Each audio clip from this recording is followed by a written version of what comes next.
Chancellor, we'll now move to item 6.1. Vice Chancellor Garcia for our legislative update.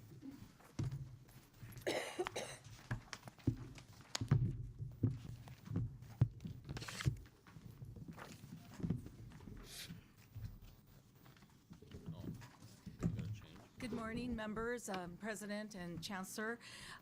This morning, I bring to you an update on the proposed legislative package for the board's consideration.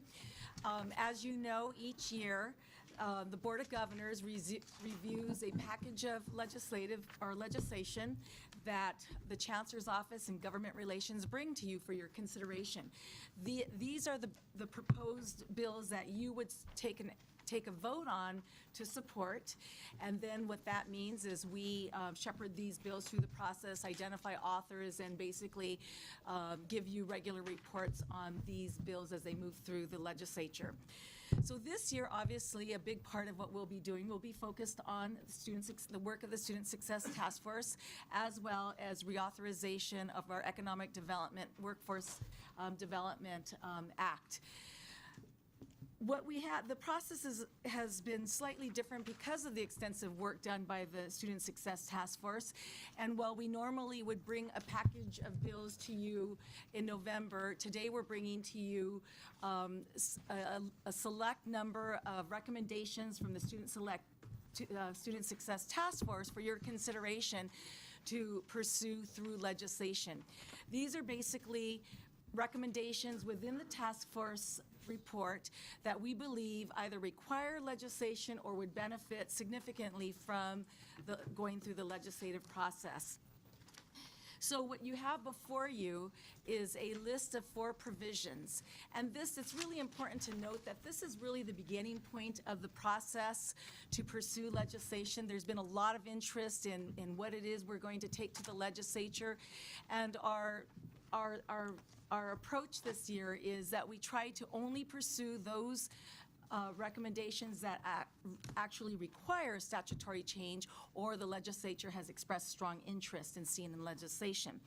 So what you have before you are 4 major provisions that we think would make for legislation. At this point, let me talk a bit about the process. We have until February 24th to introduce legislation, so we have time to draft the language and to go through our regular consultative process, which is the monthly consultation council, as well as regular communication with our advocates, and we'll get a lot of feedback. We have yet to draft language, so what you have before you today is a description of those provisions that we are going to recommend you adopt. So let me start with the first. This one is basically what we think recommendations 2.2 and 8.2 are related and should be addressed together in either a provision of one bill or it could potentially be a standalone bill. We have yet to make that determination, nor have we settled on any authors, although I will say we have had a number of requests and expressions of interest to author legislation. So this number 1 would basically prioritize student support services as a central component of the Student Success Initiative or Act. The legislation would prioritize the core student support services encompassed in what is currently matriculation. What we would do is refocus and somewhat repurpose matriculation to, in fact, align with the recommendations of the Student Success Task Force.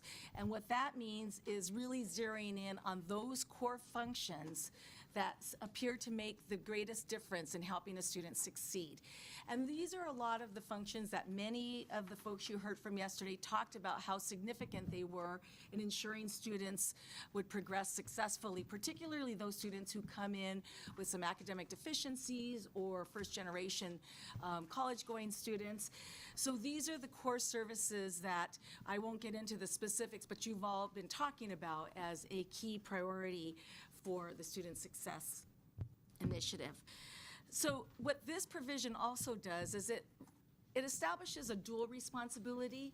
It's a responsibility for the students to embark in these core services, and also for the institution to provide those services. And in the past, as you probably know, the Matriculation Act, which was established in 1986, which was a really visionary act, but it only required those services contingent upon funding. And of course, we've not had funding, so colleges have never really been able to fully implement the array of services outlined in the Matriculation Act. So we're trying to refocus, reprioritize on those core services, and those are common assessment, orientation, and development of the ed plan. So that will be the focus of this provision. The second recommendation is 3.2.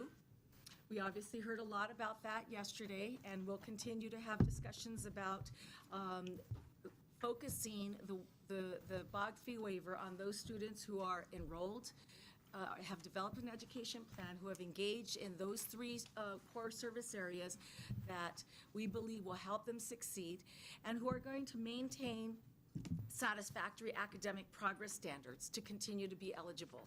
These academic standards align with the Cal Grant program and are similar to the Pell Grant program. So we think that it makes sense for them to get a clear signal that their responsibility is to continue to make academic progress. And then, of course, the 110 cap. And that's a key part of that. Part of this proposal will be outlining the appeals process and the early intervention process. So that's something that will be subject to ongoing discussion.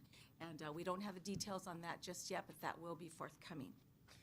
Excuse me, Vice Chancellor. Member Storm, did you have a question on this particular recommendation? Please. Yes, sir, I do. In regards to the cap of 110 units, will that be including basic skills, or will it exclude basic skills?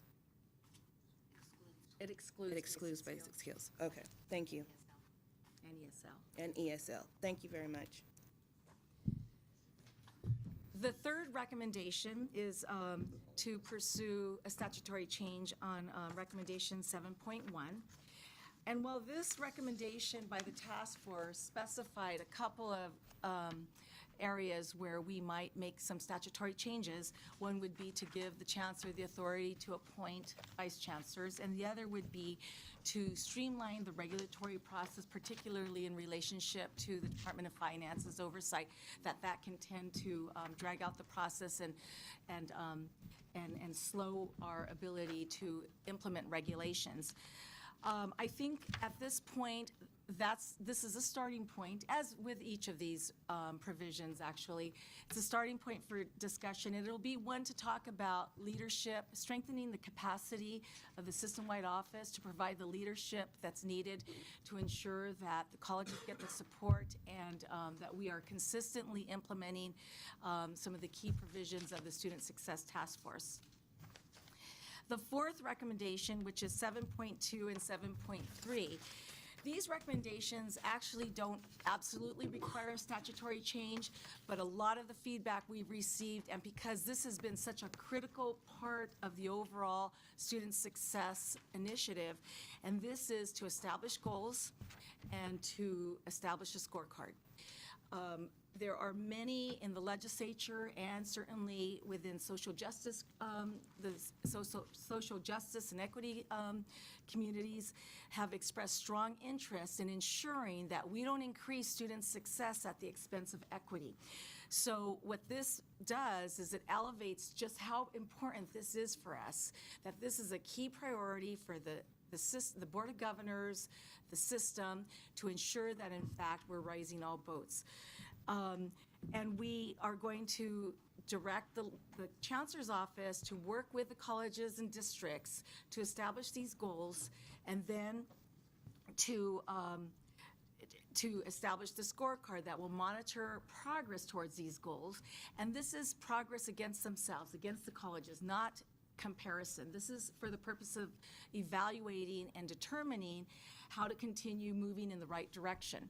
And then the last part is to make this transparent, which is why the scorecard is so important. And also the disaggregated data that will be collected in this scorecard will be extremely important for a lot of folks who have stood with us in saying that it's important that we give the community colleges the tools to help close the achievement gap, which we're being called on to do, and to evaluate the progress we're making in accomplishing that goal.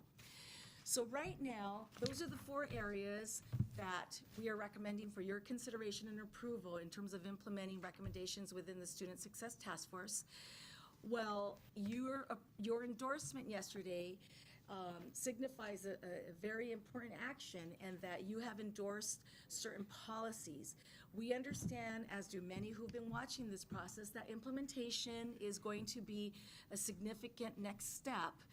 And these bills, we believe will implement the portions that need to be established through statute.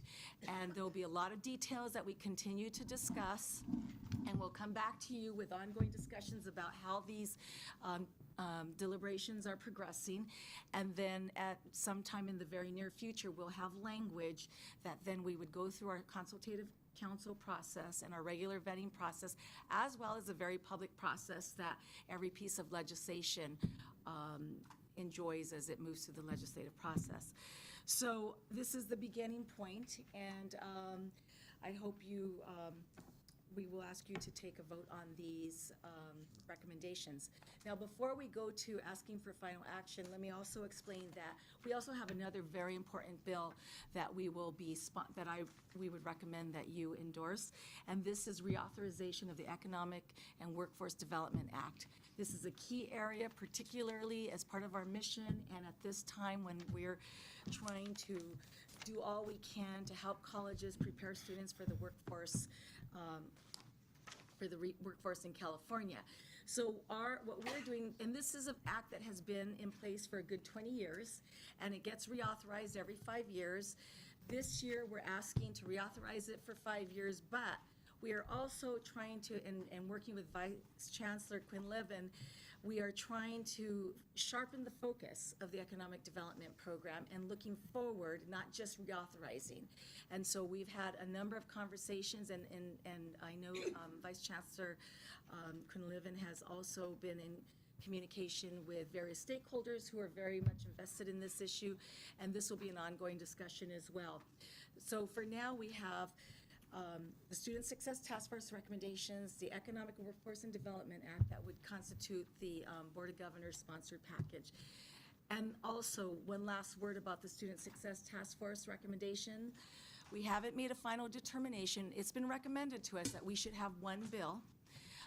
That may not be possible, but that's something that we'll have to discuss and figure out the logistics of how you would package one bill. It may be one bill, maybe 4 bills. It will not be more than 4 bills. Hopefully, it's less than 4 bills.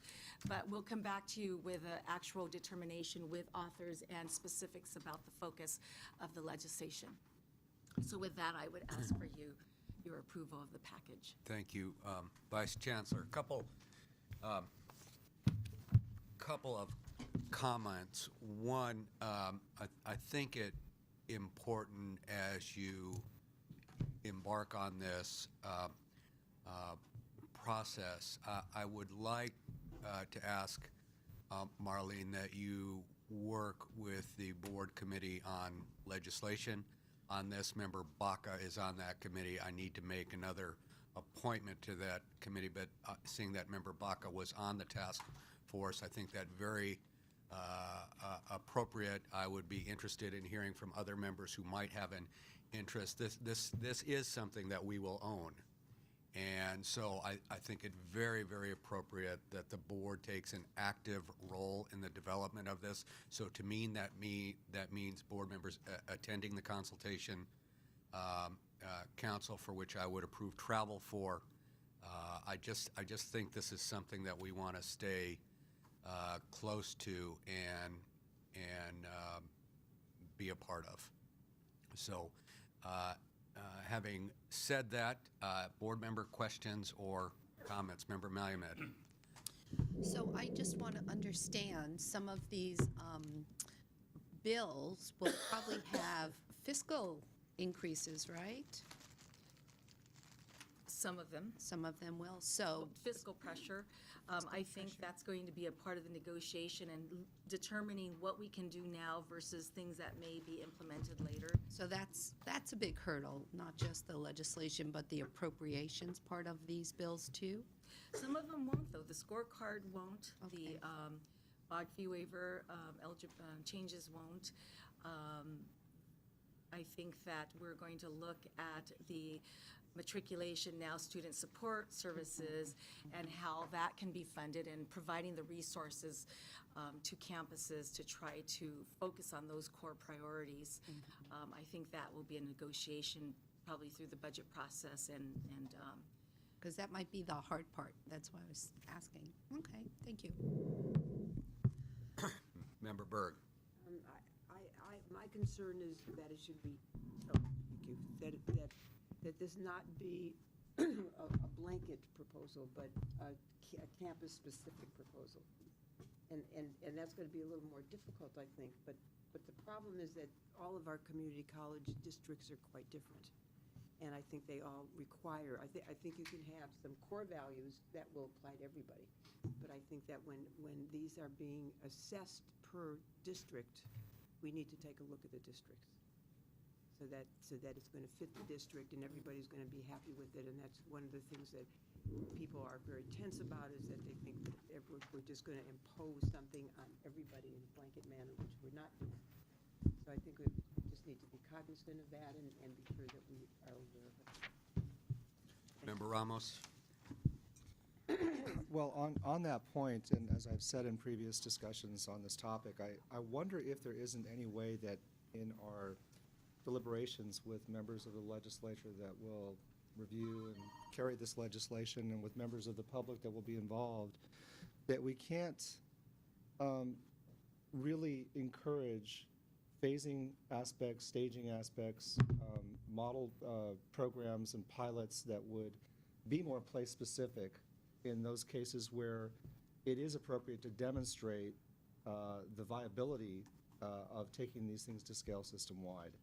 I don't know where and how to kind of consider that in relationship to the specific proposals, but I do think that just setting this up, as we considered it yesterday, as a package, may send an incorrect signal that this is something that needs to be taken on all in one bite. And clearly, I think all of us recognize that that could be a recipe for disaster. So to whatever extent we could carry this language forward with allied conversation in language in place for our stakeholder engagements that would speak to the need to calibrate this accordingly, I think that would make it a stronger and more publicly acceptable and viable way to proceed. So I have no specific proposal for that, but I would feel more comfortable, certainly in line with Member Berg's comments, to send this up in a more than just generic framework. And if I may, those are precisely the implementation details that we need to flesh out, how you implement, timing of implementation, but not, at the same time, not changing the policy direction. So that's the fine line we're going to be walking, and that's why implementation is so critical. But that's exactly those are exactly the kinds of determinations that we'll need to make, and it'll be made in a consultative process to reflect the viability of implementation and to do it in a way that, makes sense for colleges to implement. Well, but Marlene, other than the record that we have of this conversation as a board, is there any way that we can codify that understanding in the actual written proposals that we send to the broader public and to the legislature? And I would defer to the Chancellor and his wisdom on how to think about this, given his legislative history and expertise. Well, thank you.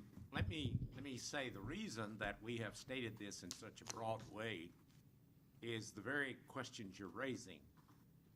Number one, is it going to be 1 year, or is it going to be phased in? Does it cost money? And if it does, what is the likelihood of getting additional funds to do it? anyone who's familiar with the legislative process knows that occasionally, as a bill goes along, it does incur amendments. And in some cases, those amendments make a lot of sense. In some cases, those amendments are necessary in order to get the bill passed. Maybe, as you say, in the legislative process, there may well be, in some of these instances, a pilot program. We want to hear all of your advice, but we wanted to be broad enough to have some flexibility, because we're now talking about taking 4 of our recommendations and moving them to legislation. In some cases, it's mandatory that it be legislation. There's no way we can get around that. It's clear that, and in 1 or 2 cases, it may be that as the Student Success Task Force, Student Success Scorecard, what I'm trying to say, is something that, although we might not need to take it to legislation, I can guarantee you that the legislature will find this very appealing, because it's accountability. And we are showing that we are willing to be accountable. There's no penalties involved in the scorecard. There's no funding involved in the scorecard. There's just transparency. But transparency is a pretty powerful tool. We know that. And to simply say that there will be, say, 7 or 8 different metrics that each college will simply demonstrate is what we're talking about. So it's just that you'll be informed as we move along. We are hesitant, though, to present to you all of the little features of a bill, since we have to deal with, number 1, an author, and number 2, the wishes of, say, education committees or appropriations committees. And we made a pledge yesterday, and you fortunately endorsed these 22 recommendations as policy, but we made a pledge yesterday that that's just the first step. The next step is implementation. And the implementation process is going to involve a great deal. Number 1, if you are involved, for instance, in the implementation of regulations, there will be consultation before they come to you, but there will also be a first reading and a second reading before action is taken. So this process is pretty well guarded, and all we're asking you to do is to buy the concept, but with the commitment that implementation is still a long way off. And yes, some of these might, some of them, after consideration, this is after all an election year, we might consider the fact that we're going to introduce it in the next legislative session, or we might introduce it as a pilot. And the only thing we're asking is maybe to adopt this in a broad form and allow us some flexibility as we work on implementing this, with the assurance that there will be plenty of consultation. I would, we'll go to Member Hawkins and Member McDougall, but I would want to say, in response to Member Ramos and Member Berg, also having been part of the political and legislative, process here, that it is, rather than codify from this end, it is implied that the legislature has the authority, obviously, to implement these as a pilot, implement it full bore, whatever it may be. So those options are automatically on the table, and they will be receiving input from us, from folks out there and elsewhere on how that is done.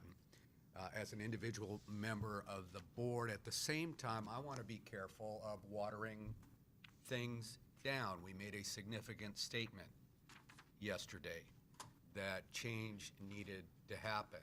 We want to be inclusive and collaborative along that road, but we did make a statement, and that the intent here is to implement these recommendations. So I certainly, as an individual board member, would like to be clear about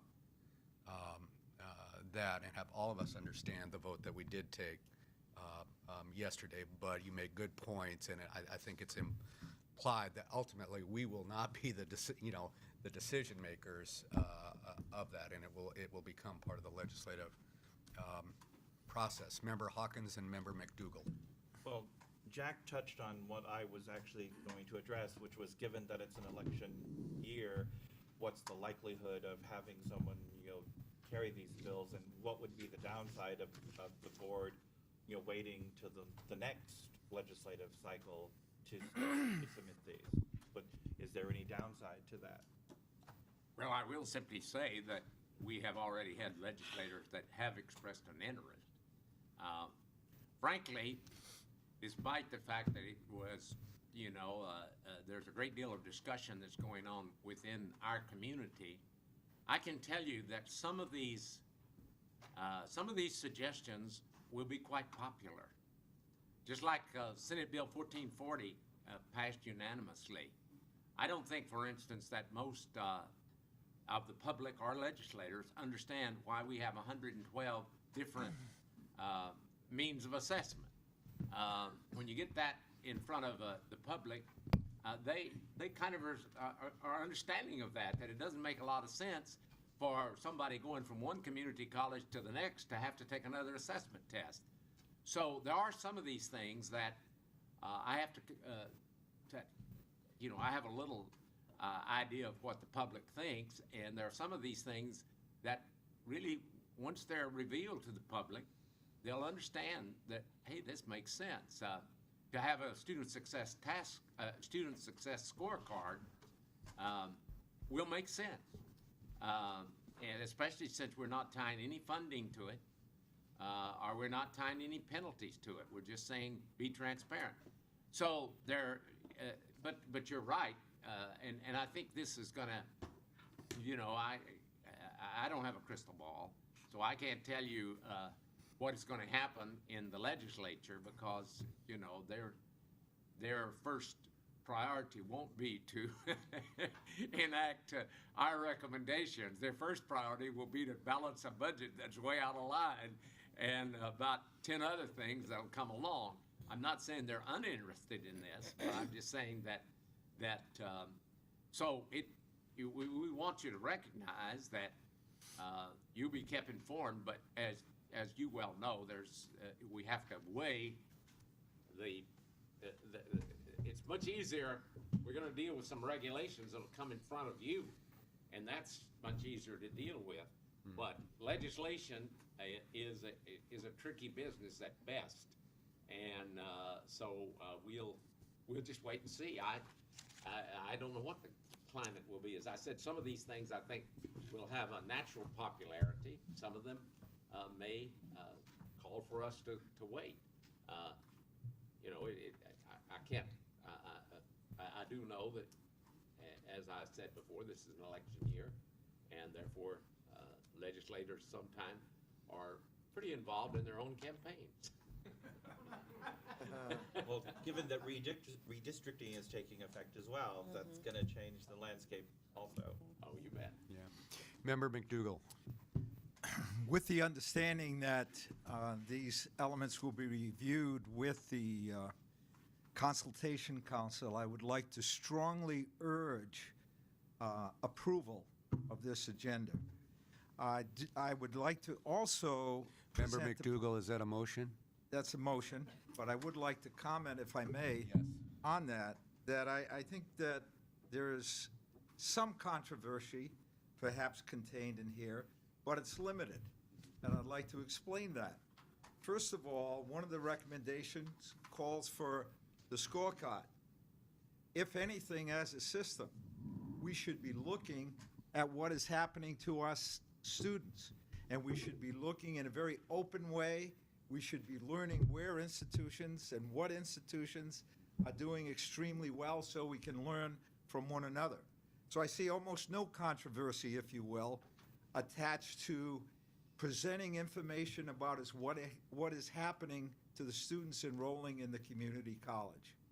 Second is the strengthening of the chancellor's office, which this board has discussed many times, of the necessity of doing that and the limitations that are imposed on the chancellor that in no way conforms with what the University of California and the Cal State University leadership has to encounter. Now, there may be discussions about how far the strengthening goes, but I don't think there's any disagreement on the part of this board that strengthening is necessary. Third is the consideration of the recommendations that would be incorporated into a matriculation program model. Many of those recommendations are consistent with the matriculation model that has been in place for about 20 years within the community college system, but unfortunately was minimized in terms of its funding.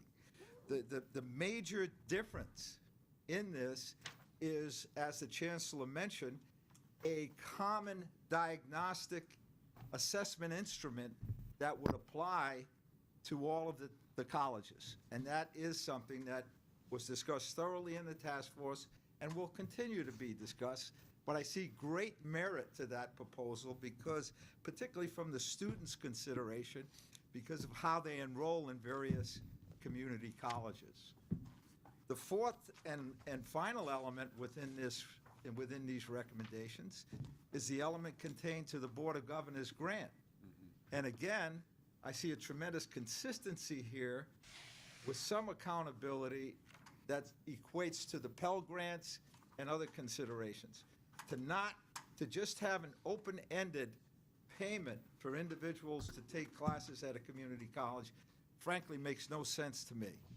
A limit of 110 seems to be very, very appropriate, and there's always the capability of campuses overriding that in unique cases where individuals are coming back for career training and employment. My point is that I think this recommendation is deserving of the strong support of the board and is limited in terms of how controversial it might be. Thank you. There's a motion by Member McDougall, a second by Member Azumi, and a comment. I would second the motion, and I would also second Member McDougall's comments. I think they amply show why he was the chairman of the Student Success Task Force. Any other board member comments? We have a couple folks who would like to speak. Other board members wishing to? Okay. First, we have Richard Hansen from the California Community College Independents. Nice to see you, Richard. Good morning. Welcome back after a long day yesterday. Yes. And I had a trustees meeting last night. I wasn't going to come back today, but I came back for this item. And I have to say right off that I'm very encouraged with your discussion. I think this is the kind of discussion that you have to have. A lot of the ending points yesterday were about how we're now moving into the implementation phase. And here we are. Welcome to implementation. Yeah. And I feel that you're fully engaging in it, and that's really what I would have said to you yesterday. I'll conclude with a comment, though, that was one also I was going to make yesterday. And I teach at De Anza College, and I have to apologize for our non-showing earlier today, or the honorable mention that we received.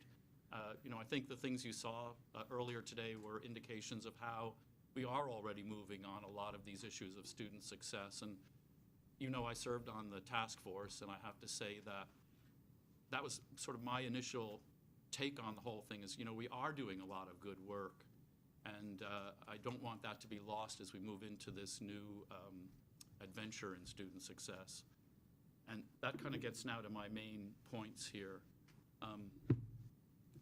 It was mentioned yesterday that by one speaker that we have had these sorts of efforts in the past. Certainly there's one mentioned in the document itself, the 1986 matriculation effort. There was also the Partnership for Excellence in the 90s. Very similar ideas as to what we're working on right now. the comment at the time yesterday was about how we lost our attention on these things. And in fact, I think the allusion was that there were some opposition forces that made it kind of fall apart. I don't think so. I think the main thing was funding disappeared. That's what I would have asked you yesterday, and I'll ask you now today. I understand all the political strategy of moving this thing forward. I understand that it's a large package. You know, it wasn't a consensus document. It wasn't a unanimous document. I participated. I think there's some things in there that I made happen. There are some changes that I participate in achieving. But we're all very concerned about this thing. And for me, one of the biggest concerns is funding. Take the BOG fee waiver issue. Great idea. Let's move that forward. Let's have some sort of limits on it, some incentives perhaps of a stick to move people along, fine. But if we don't get the funding to supply the student service support that's behind that recommendation, you will hurt student success with that more than you will help. Because you'll just be cutting people out because they've fallen behind or they're not doing well if that service isn't there to help those students. So that's my biggest concern, and I'll try to wrap up quickly. My time is up. Although I was doing two things. Let me see. And I do appreciate Member Ramos's comments both today and yesterday about taking a bit of a go slow approach, and I want to draw your attention, that'll be my last thing to do. Please look carefully, if you haven't already, at the COFO, a piece that we sent out. We met a week prior to today, all of our organizations, and we tried to say, what's next? It's implementation. What do we need to tell the board about implementation? So please be engaged as you've started here today through the process. Help us get the legislative package together, but also through your good offices and efforts, let's get the funding to make this thing work. Without funding, this could be not an answer, it could be a disaster, and that's my greatest concern. Thank you very much. Michelle Pilati.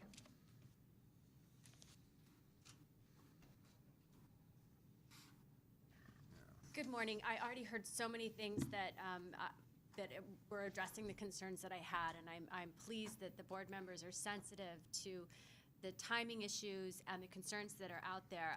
As I said yesterday, it's really important that implementation be thoughtful and careful, and that you prioritize the recommendations, that you look at the timing very carefully. As was emphasized throughout the recommendations, the development of the recommendations, that they were a package and they fit together. But they don't fit together such that you need to throw them all out at one time. There's a sequence that things need to happen. Otherwise, it all sort of falls apart. And as Rich was saying, students get hurt in the process. And so it's just very, very important to be careful about this. And I understand the need to have legislative direction from the board, but I'm sure you can imagine for the people that are concerned about the recommendations, to go from 3 hours of testimony where a lot of it was a lot of concerns about the recommendations and the speed of things yesterday to adopting a legislative agenda based on the recommendations today, how that could be perceived and cause a lot of concern. So I'm really pleased to hear the commitment to the consultative process, to ensuring that people are involved. I think it's very unfortunate, as Member McDougall was noting, which were the least controversial of the recommendations. It's sort of the reversed order that they're listed here. So the first ones you look at are the ones that are most problematic, talking about mandating a diagnostic assessment that does not yet exist and so forth. And so there's just a real need to be cautious, and I think you all know that, and so I applaud you for knowing that and look forward to working with you as this all moves forward. Thank you. Thank you. Leslie Smith from San Francisco City College. Morning. I think, as was obvious yesterday, there's quite a few students and faculty, and basically, I could say City College as an organization has significant concerns. And it isn't because we don't want student success. We have, in fact, spent an enormous amount of time putting together our own student success. And in fact, the title of this isn't student success, it's student equity. So there is a complete commitment at City College at all levels to, in fact, ensure the equity education for all our students. I just want to precedence that. In case you didn't take a look at the students who came yesterday, I mean, the people that came that felt they were being left out were not the students who come straight out of high school with a 4.0 going right in. They were the students who had a harder life, and they were concerned that the regulations actually were going to prevent them from having the opportunity to succeed, and they all came as feeling successful. That said, I think the most important thing that can happen now is to work together. We are facing a cliff in public higher education. We are not across the finish line in November. We must get the resources. If we really want to have our students succeed, we need more resources. And so to go forward without taking it, as I think the Chancellor wisely said that and as many of the other speakers have said, we have a budget crisis in this state. That there is a solution. The governor has proposed a solution. I think it's a very feasible solution. And San Francisco is certainly willing to help at all aspects of getting the revenue measure on the ballot and get it across the final line and bring the revenue that we need so that we can, in fact, really engage in this student success conversation. But if we get embroiled in controversy and lose our eye on the ball, I mean, we've got to wrap this up, sew it up, get the money, and then so that we can have an honest conversation, because I think, as a member Malamute said, you know, what happens when we get pushed out? Because my experience in recent years, legislation doesn't get funded. The budget takes care of the funding process, and any policy bills that have significant costs, there just isn't money because the budget is so tight. So I don't want us to set on a course and then fail. I think we need to unite. I think we need to fight all together to get all the resources that our colleges need. I'm sure all of us will step up to the plate. We used to have a saying in the community colleges that we abandoned, and I don't want to go back to, where we used to circle the wagons and fire inward. In other words, shooting at each other. Let's not go there. We've been so successful in pulling together an advocacy team where everybody, trustees, Board of Governors members, faculty, students, classified, I leave somebody, administrators, oops, that's me. Okay. All of us pulled together and fought the same battle, really on behalf of our students and with the goal of student success. So I just encourage a comprehensive approach. Kevin Feliciano.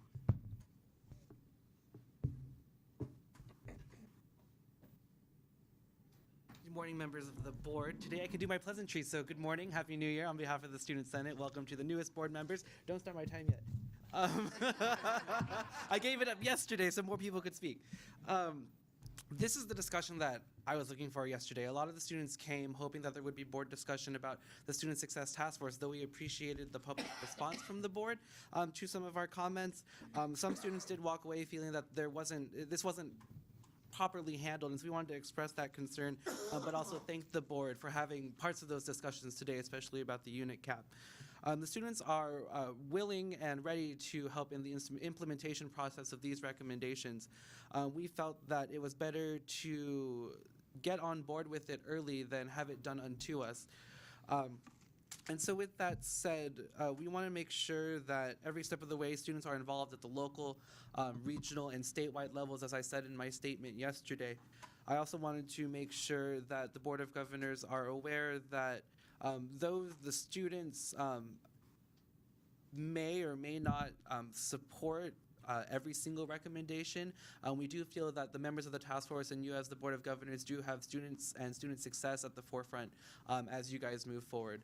So once again, thank you. Happy New Year, and it's going to be a good year, and I hope that with the Student Success Task Force, we really take a step forward for student success. Thank you. Thank you. Okay, we have a member Baca. You know, these are both difficult times and very exciting times. It was mentioned yesterday that by a number of folks that this was kind of a reaction to the fiscal state of things, but I think most of us recognize it's much more than that. Not simply a reaction to financial circumstances, but also an opportunity to really make the system work better for us. So I think it's important for us to move along, and I'm glad that we're pushing this. I think, though, that it is also important, as many people have voiced, that we do it right. And so I will be looking forward to working with Vice Chancellor Garcia and whichever other member you appoint on working on the proposals. So I think, again, very exciting times. I think we need to do it right. We need to make sure that we involve the various constituent groups that are knowledgeable about these areas and the impact that they would have, and try to make it happen in the appropriate way. With that said, Okay. We have a motion on the floor by Member McDougal, a second by Member Izumi to approve the legislative package presented by Vice Chancellor Garcia. All those in favor of the motion, please say aye. Aye. All those opposed? Any abstentions? Motion passes. Thank you, Vice Chancellor. Excellent job.